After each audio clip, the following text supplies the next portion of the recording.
you doing? Good, how are you? I'm doing good. What you doing?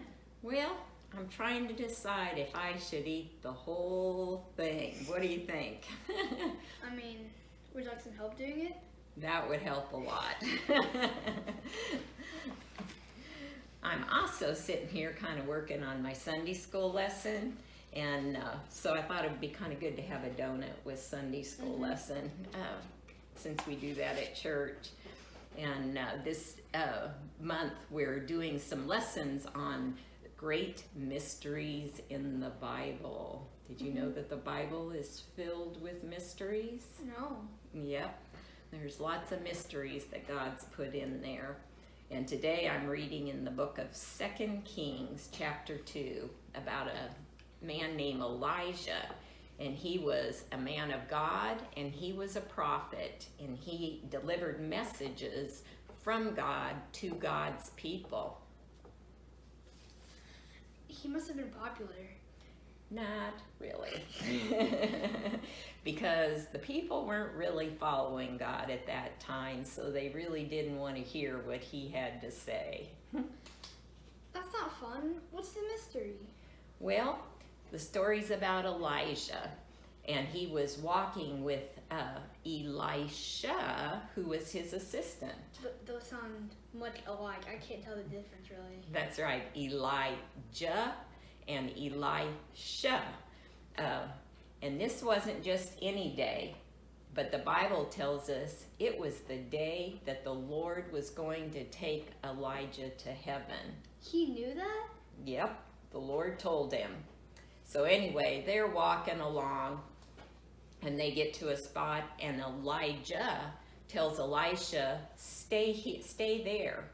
But Elisha said, no way, because he knew what day it was. So they kept on walking, and a group of prophets came to Elisha, and they said, did you know the Lord is going to take your master today? What? They knew? Yep. Not only did Elijah know, but so did some of these other prophets. And Elisha's answer was, of course I know. So they walked on, and once again, Elijah told Elisha, stay here.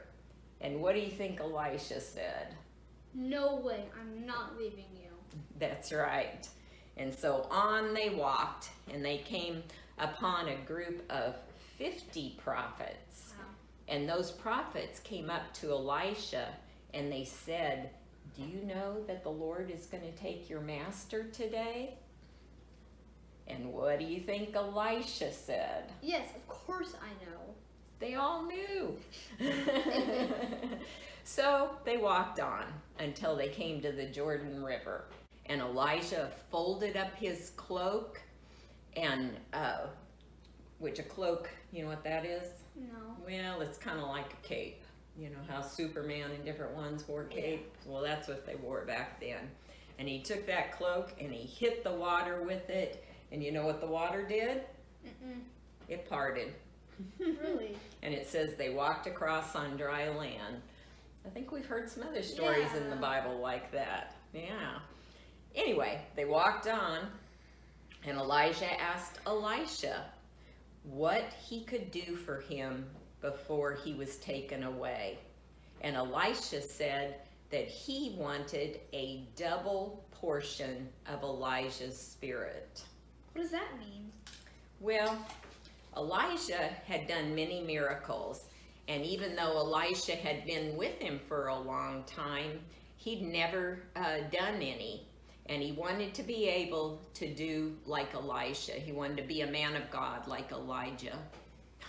I keep saying the wrong one. Anyway, Elijah said, okay, if you see me when I'm taken up, then that will happen. And so they walked on. And you know what happened then? What? Suddenly, from the sky came a chariot of fire, pulled by horses on fire. Wow. And it came down, and it came right between Elijah and Elisha, and a whirlwind swept Elijah up and took him up to heaven. Wow. Yeah. And you know what? What? Elisha saw it all. Wow. But then when Elijah was taken up, he kind of cried out and he fell down on the ground, just amazed at what he had just seen. And but he had kept his eyes on Elijah until he was taken up. And then Elisha picked up Elijah's cloak that had fallen down when he was taken up, and he walked back to the Jordan River. And you know what happened then? He probably did the exact same thing Elijah did. That's right. He hit that water and it parted. And that group of prophets was still there, and they recognized that Elijah's spirit was now upon Elisha. But even though they'd kind of seen something happen at a distance, they still couldn't believe what they saw, and they insisted upon searching for Elijah. They thought maybe God had just dropped him on a mountain or somewhere. And so they searched for him for 3 days. But guess what they found? Nothing. Nothing. That's right. Isn't that amazing? Yeah. Yep. So Elijah was a man of God, a man who served God and was faithful all of his life.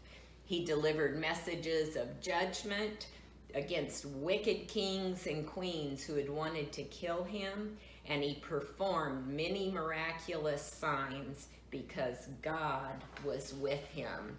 God did the impossible through Elijah many times, and then God took him to heaven. God really can do impossible things. That's right. Let's watch a little short video that tells us more about God. See this box? It's just a regular cardboard box, but you can store all sorts of things in it.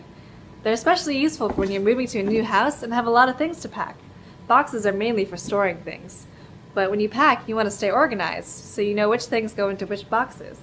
You might put your toys in one box and your books in another. You want to separate the kitchen stuff from the living room stuff. Boxes are great for organization, but you have to make sure they're the right size. I mean, you couldn't put a vacuum cleaner in a box like this size. You know, sometimes we try to do that with God. God is huge. He's bigger than the earth, the sun, and the universe. He created the universe. Our minds can't even fathom how God does what he does. He's all-powerful. He's everywhere at once. So why do we try to put God in a box? What I mean by that is, a lot of times we think God can't do something. For instance, have you ever prayed for the salvation of a friend? Maybe a family member? Have you ever prayed for the salvation of your city? What about your state? What about the whole country? If you don't believe God can save your city, you're putting God in a box. Don't forget, he's the one that created the world. Know that God has no limits. You can trust him with anything. If you have something big on your heart that God has asked you to pray for, don't put it aside or think it's impossible. Just pray. You'll be amazed at what God can do. 1 Corinthians 2:9 says, "However, as it is written, no eye has seen, no ear has heard, no mind has conceived what God has prepared for those who love him." Don't put God in a box. Pray as big as you can so you and your faith can grow.